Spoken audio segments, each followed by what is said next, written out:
Plus 4 is a member of OddPods Media and ASAP All Sports All Plays Network.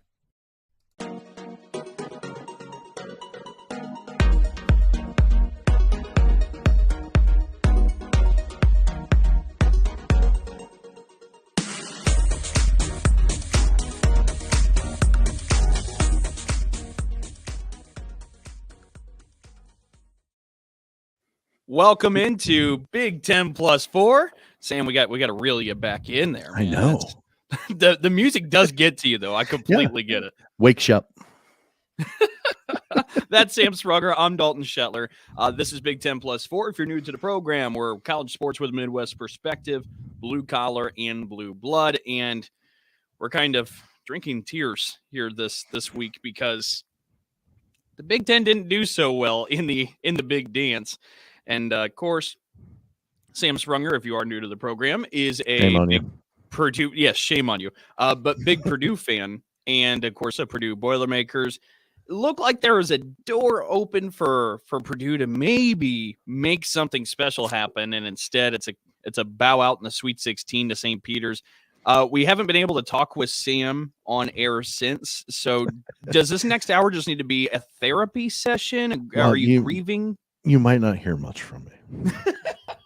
In the 5 stages of grieving, where are you right now? Disappointment. I guess. I mean, we talked about this a couple weeks ago.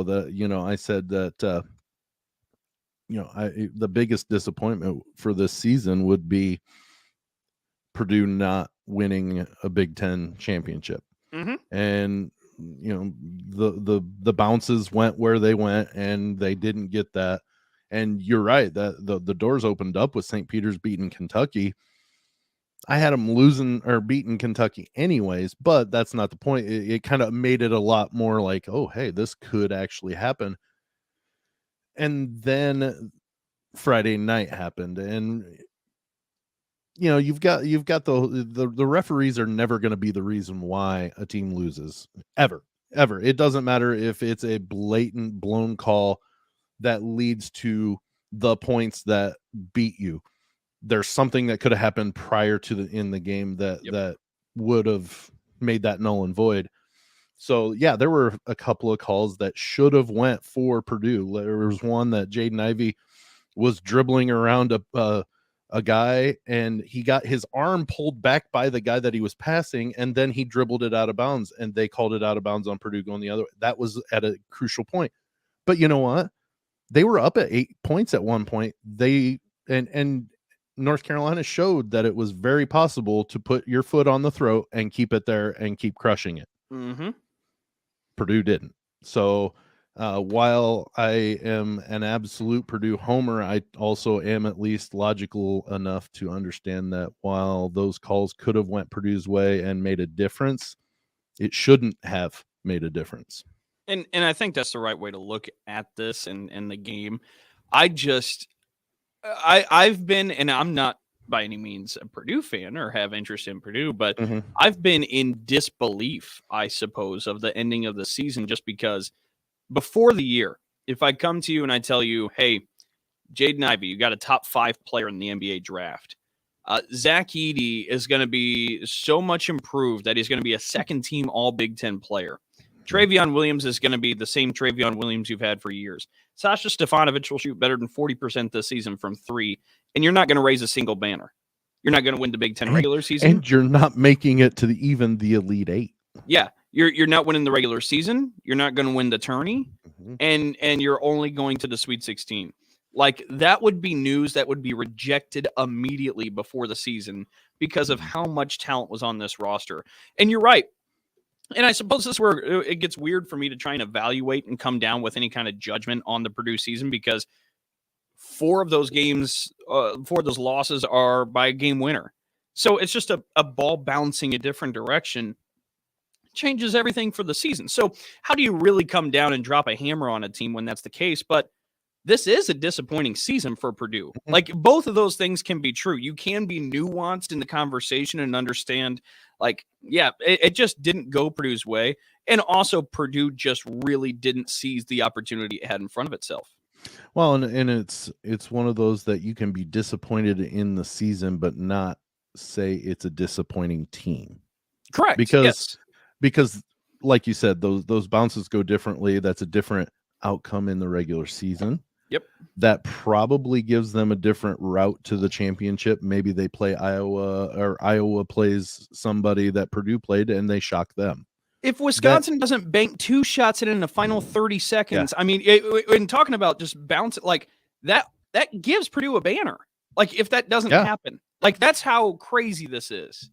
Right. And I tell you what, that on Friday night, even there was 4 seconds left. First off, I don't understand how Purdue can basically mug the guy in the corner, down in the corner with 8 seconds left. They don't call a foul, and then the foul they call is less contact that was down than was down the court. But still, the point remaining is there was 4 seconds left, and I don't know why St. Peter's gave Jaden Ivey the free route to half court. And when he let that go, I'm like, there's still a chance. And it hit the rim, and I'm like, oh, it's coming back. No, okay. So like until the very last second, I was thinking this could still work. This could still happen. We could get to overtime. And again, Purdue didn't get blown out, other than the anomaly of Michigan. I mean that was the perfect storm of what 4 games in 6 days or 7 days. Getting stuck in Indianapolis because of a storm, then having to travel to Ann Arbor, and Michigan played really well that game. So like it was a perfect storm that Purdue lost by 25. Yep. But they just didn't. They were never out of a game. Period. Never out of a game, and even their last game this season. So that to me says this was not a disappointing team. Just the outcome from the season was the disappointment. And I think like again, it's not mainstream sports talk. It's not edgy. It's nuanced. That's a nuanced conversation and a nuanced way to look at this. And I think it's maybe the more appropriate way. But so in our 5 stages of grief, you start with denial. You get to that was Friday, Saturday, and Sunday. So it was a 3-day window. Okay. Process. Then you get to anger. Did you have your anger already? I think actually that was kind of meshed with the disbelief. Like I maybe end of Sunday, I was still really I started getting man, and then it was Stage 3 is negotiating. I don't know how you negotiate this, but I don't know. Maybe I don't know. Maybe that's where you're at right now. They're kind of deciding if it's not a disappointing season or maybe I'm going out of order, but I'm kind of, unless I'm still. No, you're in order. This is step 3. Right, but what's step 4? Depression. So that's coming around the corner for you, and then finally you'll have acceptance. So we'll get there. It's a process. Well, I'm still. I think I've accepted it though a little bit, understanding that actually no, I haven't, because you know what, UNC throttled St. Peter's, absolutely throttled them. I looked at the March Madness app on Sunday, and I look at my wife and said, I cannot believe this. She's like, what? St. Peter's is beating North Carolina? I said, no, North Carolina's up by 14. Yep. Like 6 seconds into the second half. I said, what the heck? So I guess maybe I'm still in a depression, maybe. Or okay. It's coming. And by the way, we will preview the Final Four in the next segment. But for the meantime, we'll talk Big Ten, because Purdue was one of just 2 Big Ten teams. There were 9 that made the big dance. Only 2 made it to at least the second weekend, one being Purdue, the other being Michigan. Michigan gets bounced by Villanova. That one seemed to be logical. You could see the writing on the wall there. Sorry, just to give a little bit more context. Yeah. Michigan, an 11 seed. The fact that they got to the second weekend was kind of the crowning achievement for that team, the way they had played all year. I mean, a Sweet 16 was not indicative of that team's performance throughout the season, but they got there. That seemed to be the accomplishment, but Villanova was the better team. My thought is their crowning achievement was making it into the tournament with a bye. like they did, because Yeah, fair. somebody, I saw a comment, and I've made this well known since the brackets have come out. I saw somebody say, well, they got seeded into a bye because of what their team should have been and what they were kind of ranked at the beginning. And I'm sitting there saying, Who had that? I don't remember who it was, but it angered me, because I said to myself, because obviously they weren't going to hear me, but your whole argument fails, because it's not the team that was supposed to be at the start of the season. It's what it's at the end. Yep. Middle on. And from the middle to about the last 6 games of the season, Michigan was a pretty big dumpster fire. And then their coach got in a fist fight, for crying out loud. That to me doesn't say a team that should be in. But my whole point on this is, I can't say that I was sad to see Villanova win, and I hate making people think that I'm so anti-Michigan. It's just, this situation put a really bad taste in my mouth of, what are we doing here? We're teaching kids that, you can do basically what you want and nothing's going to happen. And then you'd underperform, and hey, you still get in there. Great. They won a couple of games. They should have won a couple of games. They should have been a good team all year. They should have been a 4 seed, so let's play the shoulda game, And so Michigan has got some work to do to gain their reputation back as a reputable, program for me. They've got a lot of mending to do, and who they don't care that Sam Sprunger doesn't like them. But the point remains is, I'm not the only one that I've seen have this thought. Sam, anytime you want to come visit me in East Lansing, you're more than welcome. The door is There's open. Probably a bunch of people there that agree with me, huh? But going back to that other statement too, whoever tweeted that out, that it was based on preseason expectations and reputation, they're fundamentally wrong. I mean, that's just not the reality of how this thing works. So I want to make sure that we even said that they were starting to look like them. They were a preseason number 4. And they struggled, and then they were starting to come back to that. But the fact remains is, they hadn't gotten back to that. Agreed. And they would have had a disappointing season if they would have gotten beaten the Sweet 16 as a 4 seed, or a disappointing run, I guess, in the tournament. If Michigan's strength of schedule didn't rank out as high as it did, we're not having this. Michigan's in the NIT without question. And a lot of that has to do with the Big Ten Conference playing 20-game conference schedules. It's the only conference that does that, right? There is another. ACC does that. Okay. ACC does that. I believe those might be the only 2. Okay. Because for years it was 18, and they expanded it out to 20, just so you got you played everyone at least once, right? Yep. And most you played twice. But that 20-game conference schedule has been able to move the needle on metrics enough where, in a year like this one, where you had 2 Big Ten teams playing in Dayton in the first 4, if it's not for a 20-game conference schedule that helps strengthen the resumes of these teams, the Big Ten already looks disappointing by not getting many teams, and nobody moved on to the Elite 8 in one of the best conferences and the conference with the most bids. But the Big Ten just wouldn't get these bids if it wasn't for the way that they've been able to bulk up resumes with that conference game schedule in particular. So that's a big part of this when we kind of have these conversations. The Big Ten has really been fortunate that they've had that, and that's kind of, it's moved the needle. It's added a lot of weight to their resumes for all the different teams. But real quick, Sam, before we close out the first quarter, since we're talking Big Ten in the Big Dance, before we get to the Final Four in the next quarter, how do we go from here? Because I have carried the tune for a while that you can't evaluate everything on simply postseason play. You can't evaluate everything on the NCAA tournament, and I believe that.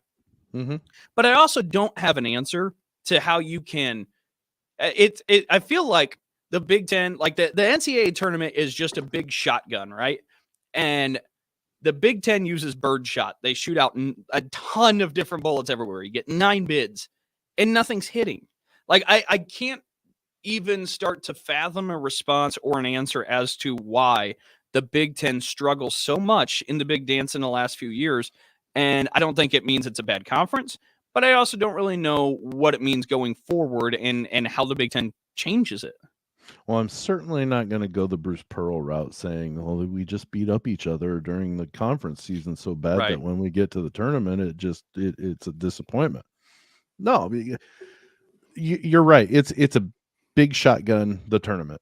And when you get there, you are not prisoner, but your path is decided for you on what teams get put in what regions. There and you have it every selection Sunday. They will go through the bracket and say which region is the worst, the toughest region. And every year there's going to be one that is absolutely brutal compared to another one that maybe isn't as difficult. Okay. And, whatever seeding, formula that these people want to say they go by, whatever. But I don't know, because the Big Ten always, for years, it's rare to not have the Big Ten with the most bids in the tournament. It's rare. What was it?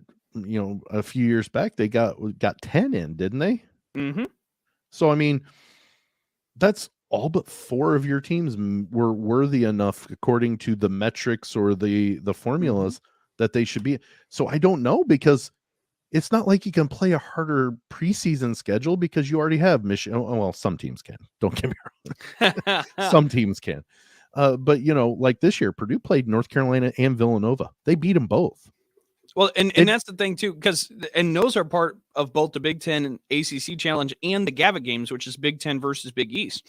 And Right. you're scheduling some of the best already built into your schedule. Let me back this up a moment, because we talk about the 20-game conference schedule. That gives you, I believe, 11 games for the rest of your regular season before you get into postseason play. Now that's schedulable, right? Because if you Yes. get into preseason tournaments, that may balloon into a few more games. Because like you Purdue already was 14 and 0 like coming that. in. Yeah, but you bracket it like that. Well, and remember too, because you get those 2 Big Ten games in December now. You play 2 of those. So when they were 14 and 0, so there's 12, I guess, maybe. Yep. Okay. So, okay. But yeah, you're playing about 11 or 12 non-conference games, and 2 of them for most teams are already factored in for the Big Ten, with the Big Ten ACC and the Gavitt games, the Big Ten versus Big East. And then you get a Thanksgiving tourney, which can be Maui, Bahamas, Right. Vegas, whatever. That's usually 3 games, usually. At least, like, you get, even if you lose the first game, you play consolations, correct? No matter what, yeah, you're getting games, no matter what. At least 3 games. Okay. And then, like, say for Michigan State's case, you're playing in the Champions Classic. Like, half of your non-conference schedule is already figured out by getting into the season. And then, like, for Purdue and Indiana, they had their Crossroads Classic for years. It's finally coming to an end. But, like, that was another game already figured out. Which was a built-in game. They were playing Butler or Notre Dame. So there's been very little flexibility. And a lot of those games are tough games. Like, the non-conference has just naturally been a strong point for the schedule. But so I wanted to add that in, but also to segue this over too, because my working theory at the moment is that, and I believe Mike DeCourcy originated this. Well, I don't know if he originated it, but when we talked with them last year a little bit, yeah, he had brought up the style of play is maybe the big thing, because everybody in the Big Ten kind of plays the same way. And you had proposed a question earlier this year, Sam, where you said, why doesn't Matt Painter and Purdue think about going to zone? And he addresses, well, we've looked into it. It doesn't work in the Big Ten Conference. John Beilein comes from West Virginia. He plays 1-3-1, gets to Michigan and says, we can't do it here. We can't do it in the Big Ten. So the Big Ten's got kind of this structure that you kind of need to abide by if you want to have success in conference play. And then everybody's doing the exact same thing. You get to the postseason, and St. Peter's comes out with that defense, the full court look that they did to Purdue, and the Boilermakers didn't really know how to react. And so I think that's a big part of what we've seen in the last couple of years, and the disappointments that we've seen with the Big Ten. Just to preface what you just said, I asked about Matt Painter using a zone occasionally, not being his defensive philosophy. Didn't mean to insinuate that. So Okay. good correction. I'm not mad. I just wanted to make sure anybody that just jumped disappointed. into this, yeah, you're disappointed me, Dalton. But no, you're right, because they play. But here's, I'm jumping all over the place. But like in the ACC Big Ten Challenge, the Big Ten wins that an awful lot. Yep. Like, it might be close, but they're winning more games than they don't. So, I mean, it just doesn't, but you're right with the schemes and things that they don't see during the regular season. And it's a majority of their regular season, the conference season. They don't see the variety of scheming offensively, defensively, and stuff that you see when you get into the tournament. And if you get that wild one that is just clicking, you get beat. Think about what you said, though, too, that they're winning the Big Ten ACC Challenge. That shows depth, not top talent. It shows depth when you win one of those. In the ACC, you only got, 4 teams into the big dance? 4, maybe 5? And 3 of them made it to the Elite 8. 2 are in the Final 4. And 2 are in the Final 4. I mean, it's just kind of how they're built. They have top talent, but let's not act like North Carolina's been a top talent all season. There's a reason they were an 8 seed. But regardless, they're upswinging at the correct time, though. And that conference has been able to thrive in this tournament. We'll find out what happens with the Big Ten moving forward. But we're moving a little far here in the first quarter. Let's move to the second, where we'll talk the Final 4. Fair enough. Second quarter and another sip of coffee. Get us going here. Got you. You thought you had longer, didn't you? I did. I'm trying to get as much coffee. I mean, you see these bags under my eyes, man? It's not going well. Hey, by the way, for our loyal listeners, I know we've been kind of all over the place the last few weeks. We're going to start trying to be a little bit more consistent with the scheduling. Give Sam Sprunger a lot of credit for kind of keeping us afloat, because my life is absolutely insanity at this time of the year. So Sam is the reason we're able to do any of this recently. He put a ton of work in. So credit, Sam. I appreciate that, sir. Yeah. Well, but just so the listeners know what's going on behind the scenes. Let's move now to the Final 4.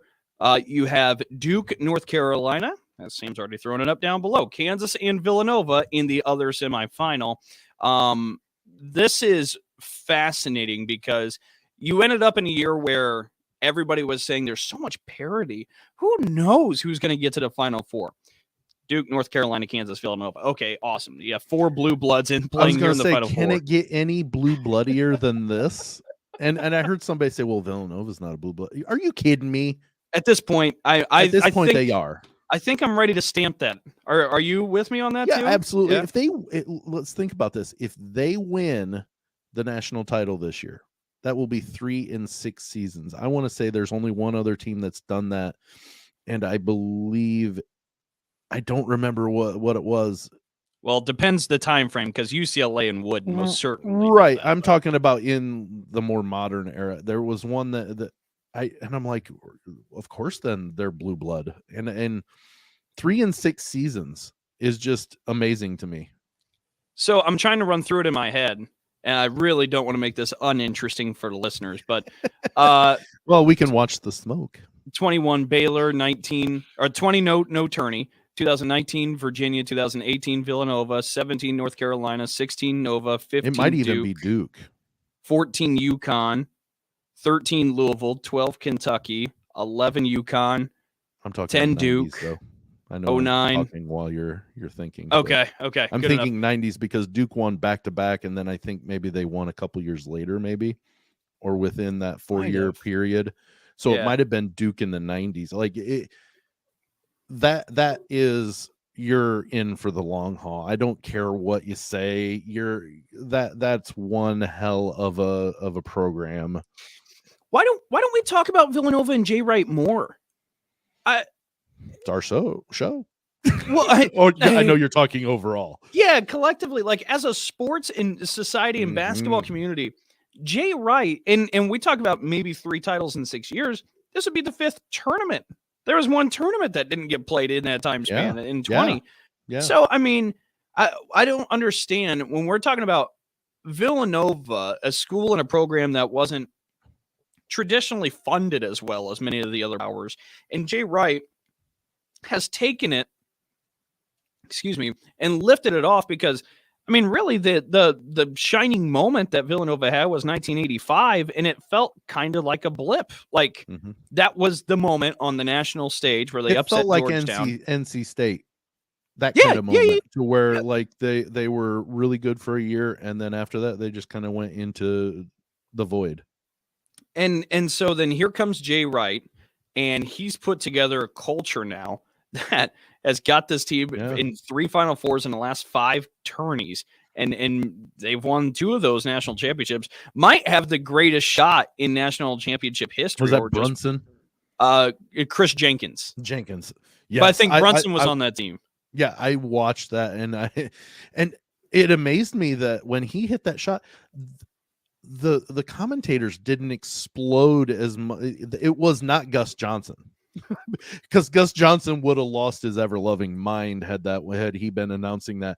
But I thought that guy just won the national championship on not a half-court shot, but a really long 3-point shot. You did get a Bill Raftery onions in there, though. Yeah, so yeah, absolutely. But that is probably the most memorable finals moment I've seen. And I saw Keith Smart hit his shot against Syracuse.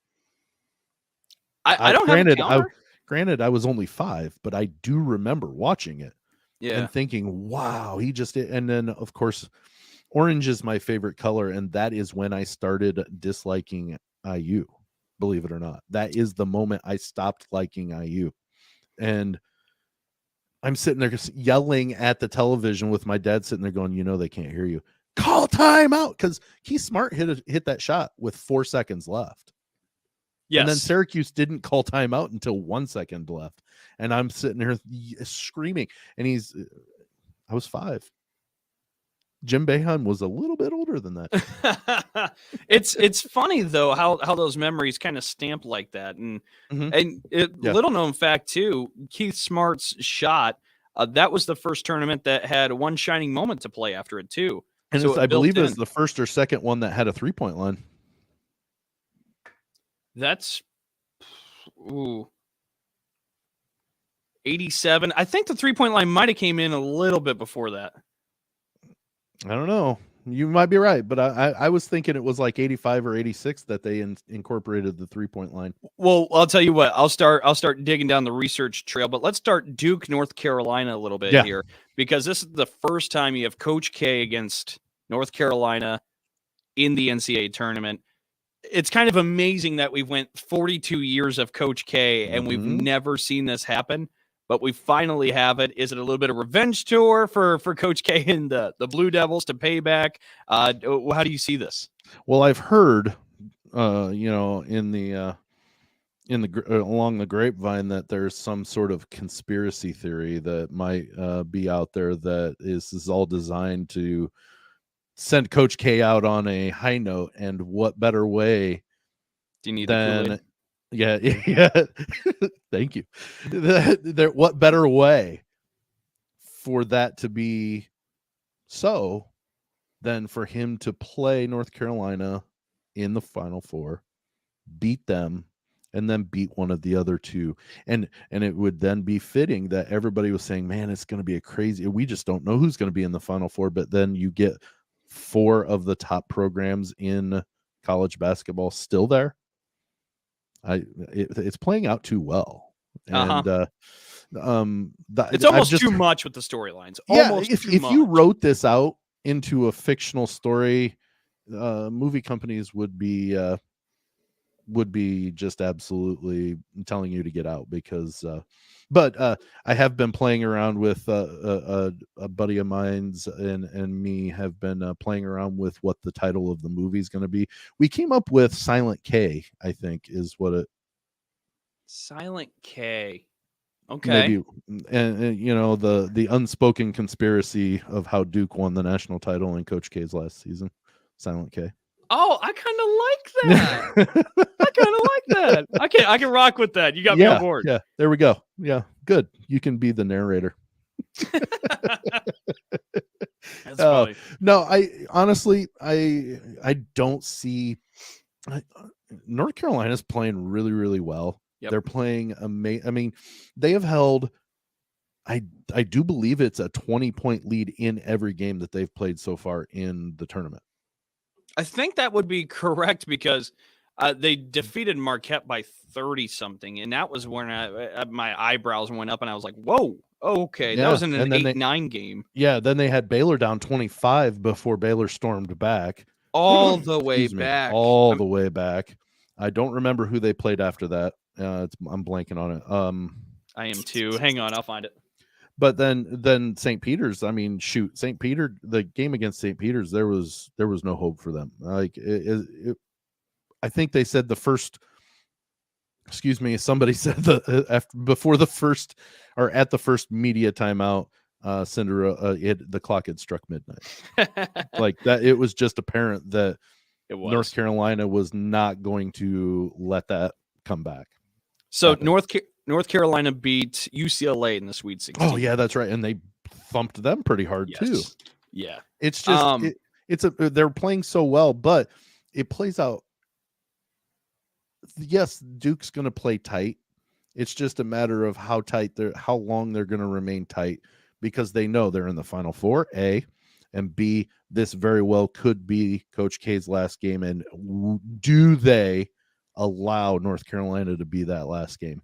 Well, and that's the thing too, is if we kind of tackle the psychological component of this for Duke, I think it will be looser than what we saw in Coach K's final game at Cameron, because the pressure, and we were talking with Brendan Quinn from The Athletic a little bit about this, and he said, you look up there at Cameron Indoor, if you're a 19-year-old kid playing in Coach K's final home game, and there's about 500,000 points of alums in the bleachers. Yeah. Like, I mean, it was, and he goes, the pressure that was on them. And there's 100 plus alums. And that's what he's saying. And they're all the greats. Lord. Like, you really have about 500,000 points in the bleachers at Cameron Indoor Stadium for that game. So I think maybe they've gotten a little bit used to the pressure of what's going on and whatnot. Like, I do think over the last 2-3 weeks, they came away from that, and it's a little bit different in front of those guys versus just playing another game, even if it's on national TV in the Final Four and all those different things. Those are different, like, atmospheres to surround yourself with. I think Duke is, at this point, I kind of think Duke's going to win it all. So I got Duke moving on here. Who do you got? I'll take Duke, even though North Carolina is playing at that high level. Yep. I don't think Duke's better. Duke's a better team. I mean, that's how the seeding usually works, is if you're a higher seed, you've had a fully better season. Whereas if you're a lower seed, you've struggled at points and you just haven't had that overall season that the other team has. After I just got done complaining about Michigan being seeded right or wrong. But my point being on this is Duke's shown that they're a better team than North Carolina all year. So and they got size that can counter North Carolina's size. That's North Carolina's strength, is Baycott, Manic, the bigs that they roll out there. And Duke has some that can counter. You know what? Had Purdue beaten St. Peter's, that game's not a double-digit game, right? Against Purdue. So I'm not saying North Carolina would have lost, but I think it's a much different game because Purdue's size. Agreed. But even though North Carolina is playing at such a high level, I just don't see Duke losing because I think that sentimentality of we'll be damned to let North Carolina do it to us again. Yeah, that's going to be the edge, I think. I'm with you. And before we switch over to Kansas Villanova, just to call back a little bit earlier in the show where we're talking about the 3-point line. So believe it or not, there's some nuance to this too, Sam. Did they use it during the regular season, but not the tournament type thing? Or the Big East, I think, brought it in first or something. So there was a conference that used it. Yes. In 1979, some different conferences started to pick it up over those couple years. And then 86, it was universally implemented into the NCAA. So that's the difference. So it was in the game, but it just depended what conference you were in. And well, So if you think about it, and that can screw with you too, because I yeah, no remember kidding. while I was growing up, the Big East implemented the 6 fouls. So Really, I was unaware of that. they played a whole they might have done it for multiple seasons, but there was at least one. How does that screw with you when you get to the tournament and all of a sudden you've got one less foul to give Wow, as an individual? that's not even beneficial for you Well, during the they season. said it prepares the players that would be making it to the NBA. It gets them. You'd also Like, play 8 more minutes. You'd switch to quarters instead of halves. I mean, there are mhm. differences in the game. There are much. Yeah, you shoot a longer 3-pointer at the time. Shoot, once there was a 3-point line, high schoolers and college kids shot the same length 3-point shot. Yeah. Now it's different, but at the same time, you've got to further away for the 3-point shot. But yeah, they played at least one, if not a couple of seasons with 6 fouls in the Big East. That's wild. Okay, let's switch over real quick. I know we're running a little heavy here for the first half. Yeah. What was the smirk for? Because we're always heavy. I'm always kind we of play more ushering it we along. play more overtime in the first half than we do the second. It's so true. I'm not complaining, but Right. But Kansas Villanova. Now, this is an interesting matchup because Kansas, you have a lot of athletes. You have Remy Martin, the transfer from Arizona State, who was named the most outstanding player for the region. You have Ochai Abaji, who's going to be an NBA probably lottery pick. Thank you. For Villanova, you bring that culture we were talking about with Jay Wright already. You bring in Colin Gillespie, who's one of the best players in college basketball. But the Wildcats lose Justin Moore. And I'm not going to lie to you. And it is because I'm not going to lie. I haven't watched a ton of Villanova basketball over the year. I've seen 2-3 games. Mm-hmm. Same. But I caught up with Brendan Quinn from The Athletic. I was talking with him a little bit. And he's somebody who's from West Philadelphia, born and raised. Probably not the best time to drop a Will Smith reference. But we'll get to that later.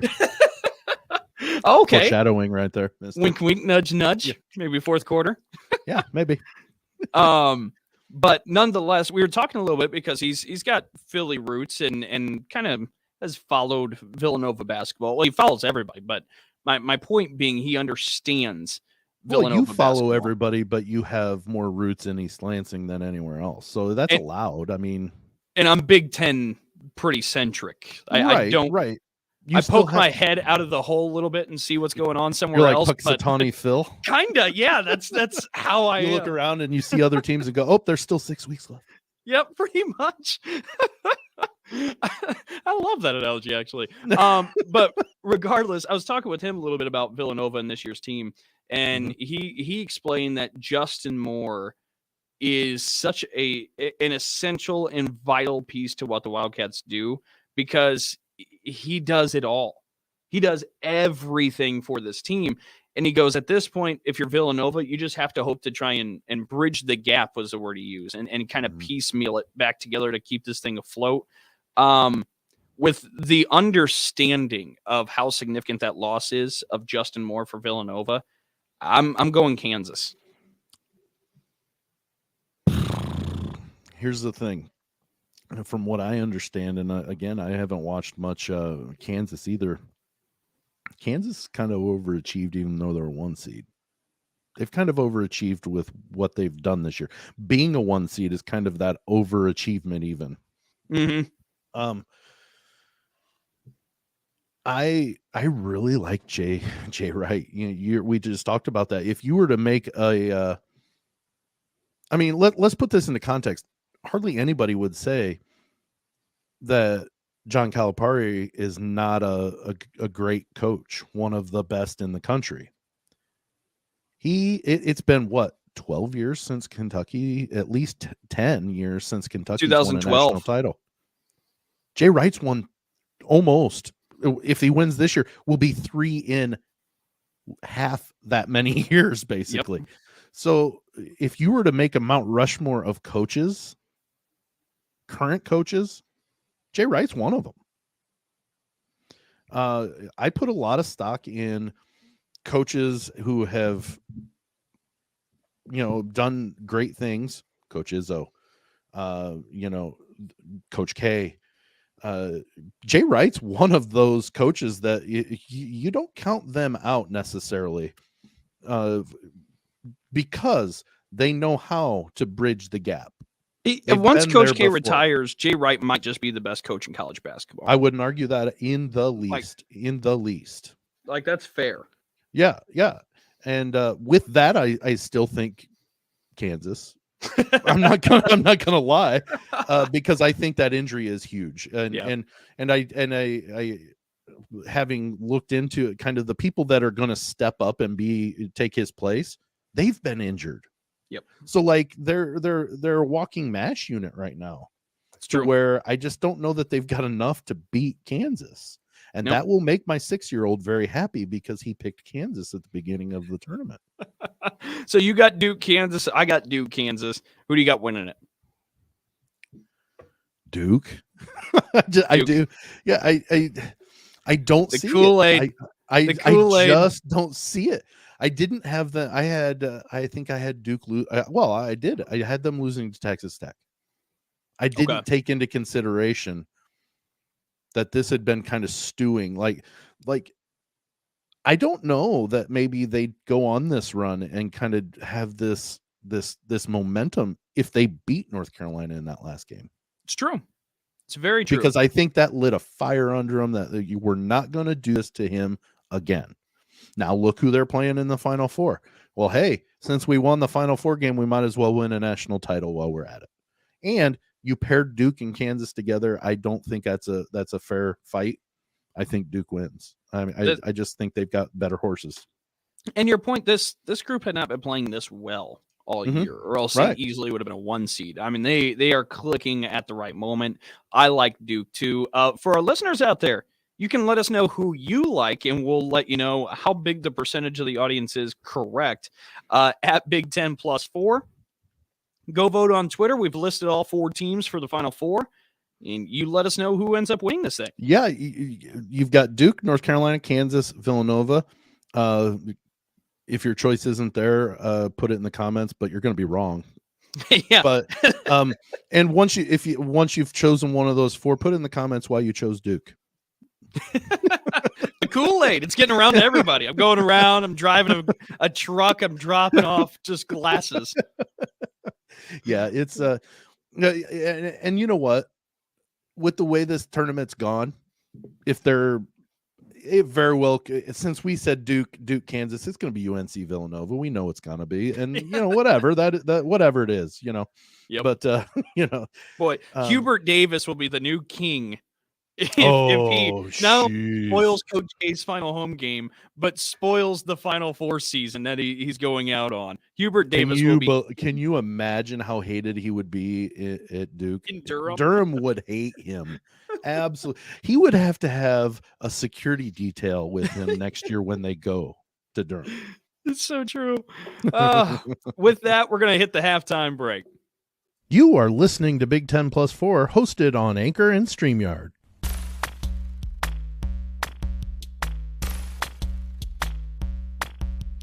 Hi, I'm Lauren.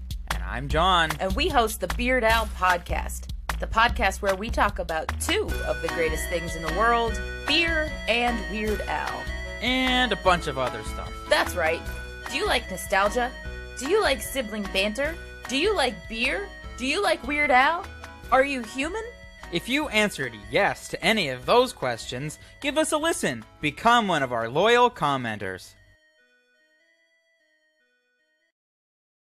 Hey, this is Russ. This is Kyle. This is Michelle. From the Infectious Groove Podcast. Join us every Monday for the most fun you can have with a music podcast. The Infectious Groove Podcast uses a positive and fun approach as we take time every week to share our jammy jams, then dig into a thought-provoking topic discussing all decades and genres of music. You can find the Infectious Groove Podcast on all major podcast platforms, or you can head to infectiousgroovepodcast.com to find us there and subscribe. We might have a controversial opinion here or there, but we always have fun with it. Oh, I'm sure I'll say something dumb. Subscribe to the Infectious Groove Podcast, part of the OddPods Media Network. Did you catch the production error I made there? No, I did not. What was it? Oh, I left the Twitter poll up and just go through the whole thing.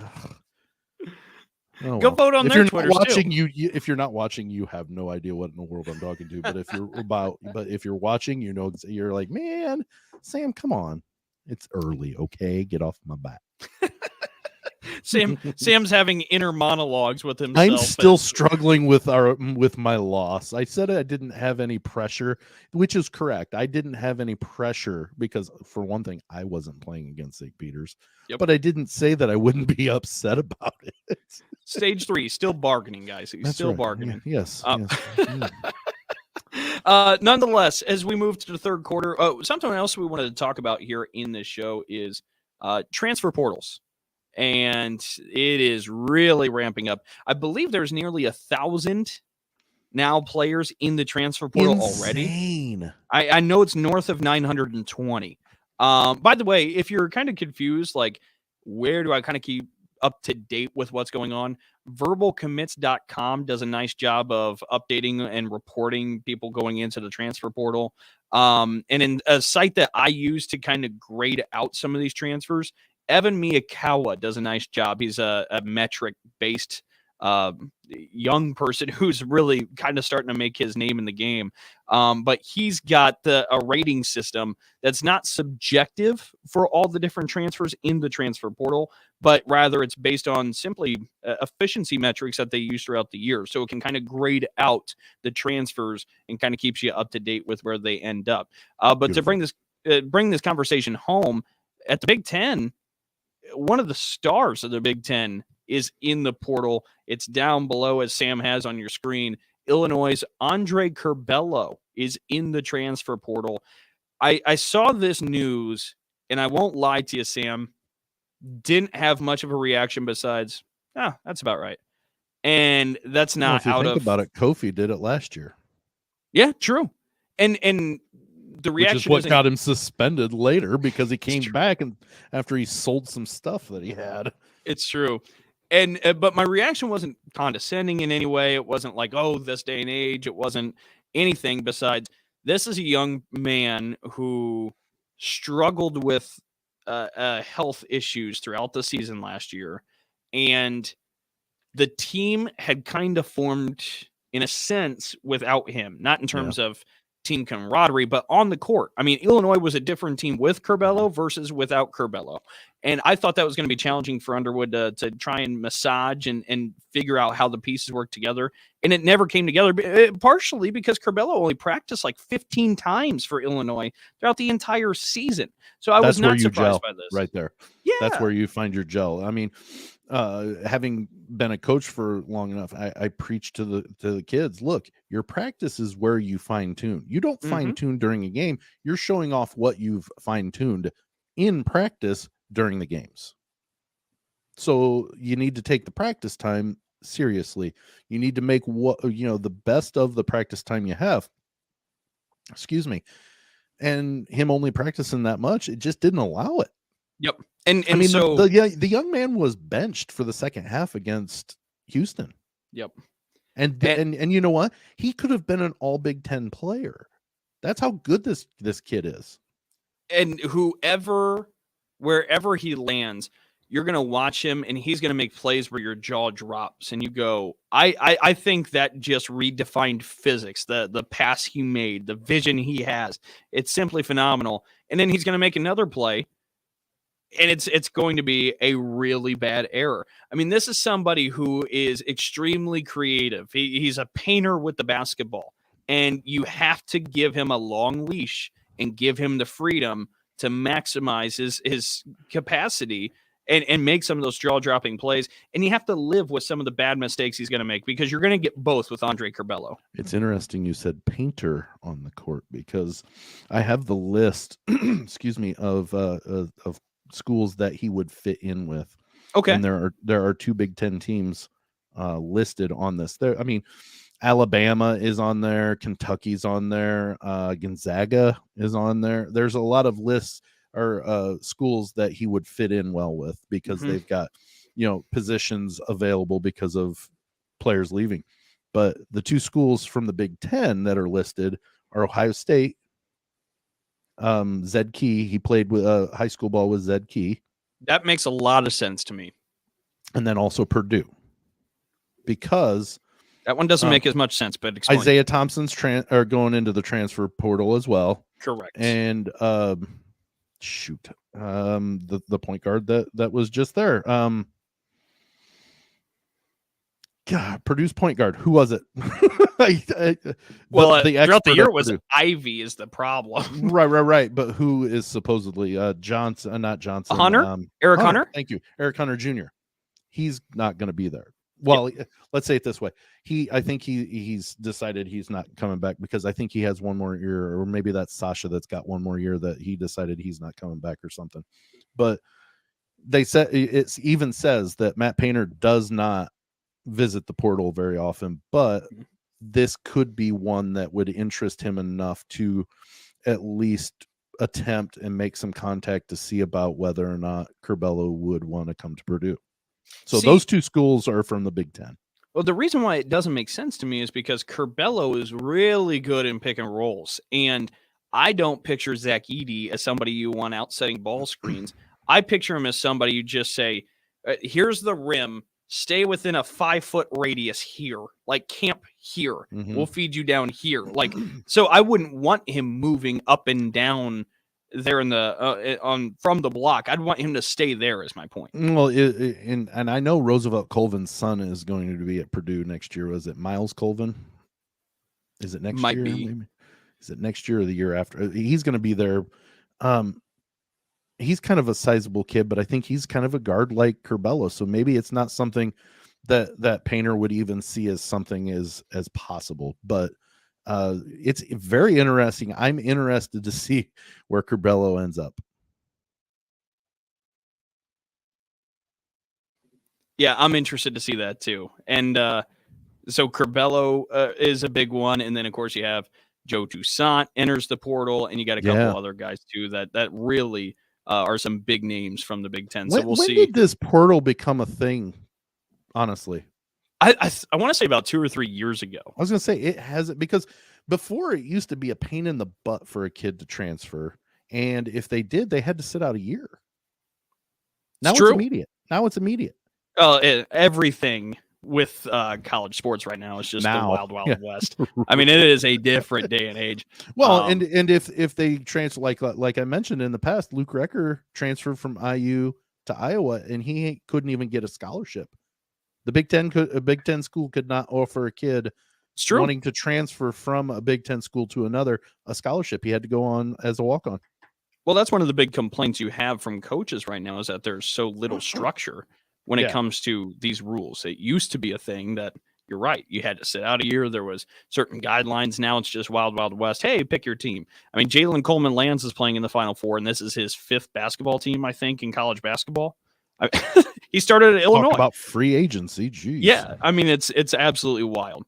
But so we're going to keep updated with the transfer portal as we go along in the coming weeks, because that's really going to help us shape what's going on with the upcoming basketball season for the Big Ten. It's hard to evaluate, even project at this point, what the hierarchy will be for Big Ten basketball, but we'll have a better picture here shortly. And here's a question, and I watched something about Andy Katz and Dave Revson had a thing that they were talking about. Katz tiered out the teams for next year, and he said, now obviously transfer portal and stuff like that, and this was before Curbelo had announced that he was going into the portal, and he had, it tiered out 5 teams on the top, then I think 6 teams on the second, and then 3 at the bottom. And what player was vital in them coming back would make them that tier or whatever. And Curbelo was the one from Illinois. They said, he may go to the NBA. Well, they didn't. And, I guess he still could, but why would you announce you're going to the portal if you're going to go to the NBA? Why not just save it and say, I'm going to the NBA? So I don't think he's going to the NBA. Now, it's very, very possible, because Kofi did it last year. He went into the transfer portal. Yep. And then he came back to Illinois. So Curbelo could end up in Illinois still. Yep. But the point being is now all of a sudden he's a free agent. That's essentially what the portal makes. Kofi could still come back. And does that and I'm not saying he will, but could he come back and sway Curbelo to come back? Because, Kofi could make some cash on name, image, and likeness. So it may be one of those that, okay, I'll come back for one more year, fine tune it even more. God help the Big Ten if Kofi comes back. It could be a big thing. Well, I don't know how much the NBA likes him is the other thing. Right. And it just in terms of because of his immobility, because he's a mountain of a man and it Right. carries so much mass. Like, I'm not sure how high the prospects are. I don't see him in many mock drafts. I'm not sure that scouts see him as a highly touted prospect. Well, and I think that helps Purdue in the aspect of Zach Edey coming back because he's slower than Kofi. It's true. Now Edey does have another 4 inches. Correct. But at the same time, just as much as Kevin Durant's 7 foot. Correct. So he could compete height wise at least and block some shots. That was the big thing with you made the mention of Purdue playing Yale. It looked like ants around the tree. And I kept telling my boys, if he holds the ball up, he keeps it away from most people that are guarding him. That makes him effective. You go to the NBA, you've got guys that are 7 foot. They're going to take that ball away from you. It's true. Because Zach Edey is not the strongest person in the world. I got worried every time he brought it down below his shoulders and then decided he was going to dribble, because that was a liability every time. Yep. And I could see Kofi coming back. I almost expect it at this point. Not just see it, I expect it. So to your point, it's going to be another headache for everybody. Now, I will say that at least Purdue's got somebody that can compete with him height wise. It's true. So you got an advantage. Well, it helps anyways. Let's say it that way. But I honestly, I guess if Edey were to think, oh, I could get some money in overseas, I'm going over that way, he could leave. I just don't see it happening. Nope, it's a fair point. I think we're going to see 2 mountains back in the Big Ten again next year. Let's go ahead and move now to the fourth quarter. All right, this is the part of the show where we get to our headlines, and as Sam zooms himself in there on the screen, we start with the Sam Sentinel. Oh goodness, Dalton! I told you that it was going to be an op-ed. Opinion pieces are I've got plenty of them, so I'm very willing to give them. We're going to talk about the slap heard around the world. Yes, it's kind of thing to talk about. We're revisiting Madison, Wisconsin, huh? Michigan there. I'm going to pull into that. Oh, okay. I just was looking for the cheap joke, but go on. We're going to pull that into it because, back in the day when Charles Barkley threw the guy through the bar window, I don't know if you're even familiar with that incident. He was at a bar one time and a guy got in his face and he got in a fight and threw him through a plate glass window at a bar. And in the outcome, the blowback from that was you're a role model to young men and athletes and things like that. And he said, I am not a role model. That's the parent's job. And he's not wrong in the aspect of it is the parent's job to set things, morals, ideals and ways to act and things like that to their children. That is absolutely, he is not incorrect on that. Where he falls short is when you make millions of dollars and you play a game to where you are dominant, you become a role model, whether you like it or not. Period. End of statement. So, Madison, Wisconsin, Juwan Howard decides he's going to set forth the example to his team, and then anybody that admires him, a young person that admires him for what he did in his career and is doing as a coach, sees that, and it plants the seed here. Now, parents should talk to them, which I talked to my boys because they saw it and we're talking about it. And I said, let's talk about it. So we talked about it. But at the same time, I'm dad. I coach my son right now. And I could tell him one thing and another coach could tell him the exact same thing. And he'll do it when the other coach says it and not when I do because I'm dad. So while we can plant the seeds, I've also gotten texts from parents of friends that my boys have gone to spend the night, and they say, you've got some really great boys. I'm happy because that means I'm planting the seeds for when they go out in the game, Dalton. At home life is practice. They fine tune it, and then when they go out into the game, they show what they fine tuned. Now, the slap heard around the world set back a bunch because Will Smith is an icon. Most people know who Will Smith is. They admire him for the hard work that he puts in his roles, and he canceled out 30 years of hard work with one slap to Chris Rock. Whether you agree with the joke that Chris Rock said, whether you agree with Will Smith being upset, I don't care about that. What I'm talking about is they were words that were said, and Will Smith walked 30 feet and assaulted a man on national television. That is incorrect. That is not the way that you teach young men to treat another person over words, Dalton. They were words. Be upset. I don't care if you yell something at him during that time. Words to words is okay.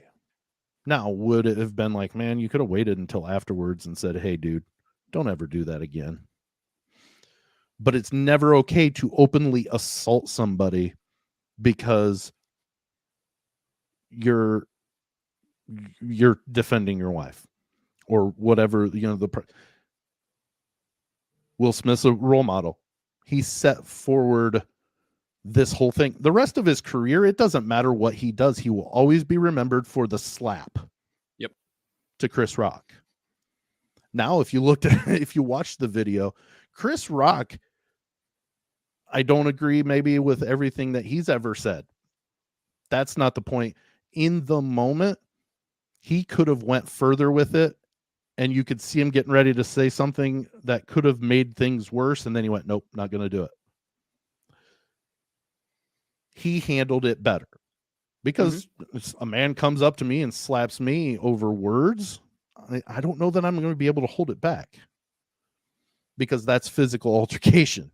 But the point being on this is, and I know I've rambled a lot, but the point on this is, yes, I've talked to my kids about this and where it goes or what should have probably happened. But you know what?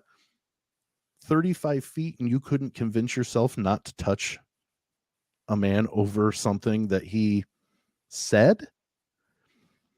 That you've got to do better, Will Smith. And you know what? You may end up losing your Oscar. You may end up not being able to be nominated again, depending on how the Academy comes up with punishment, because he did violate the morals clause of being part of the Academy. Whatever the thing is, you will always be remembered for that slap. And you know what? You earned it. You wear it. That's it. From the Sam Sentinel. Well, and I do love the piece, and I love the point you're making. It's not even a counter. The only side product I would throw in there too, where you talk about because Will Smith interrupted or brought down the moralities or interfered with it. Who are the Oscars to place forth morality? This is a separate conversation. No, you're absolutely right. You have a lot of folks in Hollywood, Harvey Weinstein. You have a lot of folks in Hollywood that have won Oscars, and they've been okay in the views of morality with the Oscars, but this one's not. And I'm not defending it. It's a completely separate conversation. But yeah, okay. I saw that Jim Carrey even said he was more disappointed not in the fact that Will Smith went up and slapped him. He said that was abhorrent. It shouldn't have happened. But what was more abhorrent was everybody in the crowd acting like nothing happened. So you're absolutely right. It's Hollywood. I had somebody text me going, where was security? Because he went and physically assaulted somebody. Why didn't security escort him out?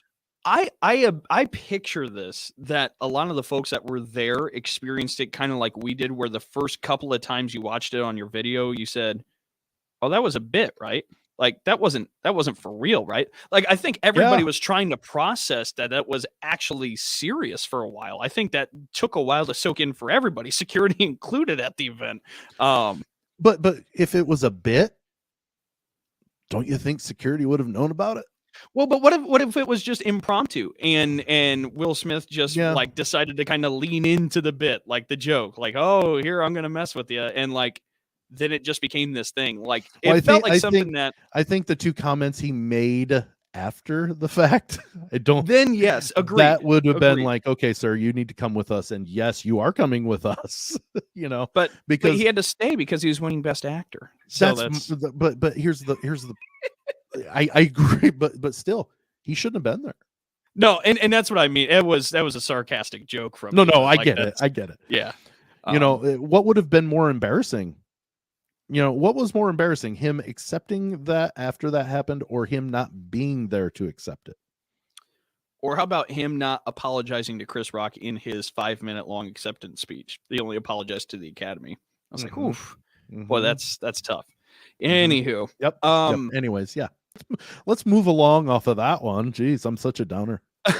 So we'll move to the Dalton Daily, where, you know, everything is all sunshine and rainbows, and it's April. That's right. It's April, so that means not only do you have the Final Four in New Orleans, you have spring football in the Big Ten. That's what everybody was looking forward to as we turned a month into April. So I was thinking Masters opening day with Major League Baseball. You got spring football. Let's do it. Spring Big Ten football. So what I wanted to do is just kind of give a PSA for when some of the different schools are going to be having their spring games, so you can follow along. Because if you're just as Big Ten centric and maybe as sick as us, and you have to pay attention to all this stuff, want to make sure you have the blueprint to do so well. So you start off this weekend. Michigan has the first Big Ten spring game. They're playing April 2nd. April 9th, they'll be Purdue and Nebraska. April 16th, they'll be Ohio State and Michigan State. April 21st, Rutgers and Illinois. April 23rd, Penn State. And April 30th will be Maryland and Minnesota. So all month long, you have spring football here in the Midwest. All the way through the month of April. I like it. And stayed in the month of April. I found that kind of astounding. I mean, the April 2nd to April 30th. Boom. There's all the games. And a lot of times these are games that, you know, tickets are hard to get for a bunch of these schools, or they're very expensive comparatively. Spring games are either free or they have a price that comes with them, but it gets donated somewhere. So it's more of a donation to somewhere. So you can catch some football, and they play serious. I mean, they're not playing the as hard hitting as the real games, but they're playing football. They still want to win, so it's a competitive game, and it's if you live near one of those campuses, you might be able to go check out and be an expert at least for a couple of days. And much like we were talking about earlier with like Big Ten basketball, we can't even begin to project what next season looks like because of the transfer portal and all the new faces. It's your first look at the new faces. It's your first look at the team. So we'll start to actually kind of see how things kind of look. I mean, it's a minuscule look. You have a small window to look through, but you can look right through the little keyhole on the door and and kind of get a glimpse of what maybe next year's team will look like. So that's the schedule for spring games in the Big Ten. Well, it's getting close to where, we're going to have a different background because it's going to be football season. And that's true. And, it's one of those that football runs the college world. We know that. I mean, much like the NFL runs the pro sports world. But it's something that, it's always an exciting year kicking off. And then because everybody starts 0-0. It's true. Now, it does get worse very quickly for some teams comparatively. A lot. But at least, but you never know, though. You're always going to have a couple of teams that outperform what they're projected to do. Yep. And it's exciting. I did want to bring up, since you brought up spring practice, Colin Cowherd tweeted something out last week, and it was letting everybody know that reports out of Southern Cal by some people that watched the first spring practice was the best practice, the most perfect practice ever done on a college campus And I'm asking, what? Because for one thing, it's the first practice, so you can't convince me that it was perfect. But who cares? Yes. And how do you speak for 130 D1 colleges and for all the other levels? Yeah, that's well, and even if team 130 has a perfect practice, you're not going to say, "Oh, watch out for these guys. That was the most perfect practice." Who cares? It's No, a you very want them mainstream practicing sports hard. thing. Yeah, I guess. Reporting on how perfect practice was. And it was from his sources. I'm like, Colin, why are you wasting your time on sources about practice? We're talking about practice? Because there's nothing else for a lot of them to talk about right now. This is why, again, if you're a sicko like us, where you're ready for the month of April to watch a bunch of spring football because we're so into football. Yeah, you kind of fit in this vehicle. So we got room for everybody. It's just amazing to me that this was last week, so like the Final Four wasn't even set. I think it was even before the Sweet 16. So like there is a bunch of college sport going on currently, and you're gonna talk about practice? That's about right. It's about right. I guess we even during the tournament, football drives the bus, and it puts butts in seats, and it puts ears into radio shows. So I guess I'm still sticking with what we're doing, and we'll do football, but we're gonna ride this until basketball is done. Then we'll jump over to football. Give that's the season exactly its due. right. And so, Sam, let everybody know where they can find us for all their basketball and football coverage at Big 10+4. Sir. Yes, sir. So you can, you've got the 3 ways up at the top of the screen. Twitter, it's Big 10, then spell out the word plus. Don't put the plus sign in there. No plus sign. Take it out. Spell it out. 4. So Big 10+4, spell out plus.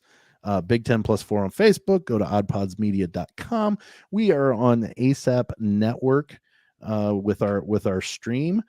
We are also on Spotify with our video podcast, but anywhere else you listen, you can also listen to the audio version on Spotify as well. But if you have to see our faces, I understand. You can do that on Spotify if you're not gonna wait for the live stream or the restream. But we're anywhere you can you find podcasts, that's where you go. All right. Well, certainly glad to have everybody with us here for this week's edition, getting ready for the Final Four. We'll be back next week to recap what happens in the Final Four in New Orleans. Maybe we'll talk some spring football. Well, got to talk some spring football, so we'll definitely fit that in. But anyways, That'll wrap it up for us here at Big 10+4. I'm Dalton Shetler. That's Sam Sprunger. So long. We'll talk to you next week. See ya.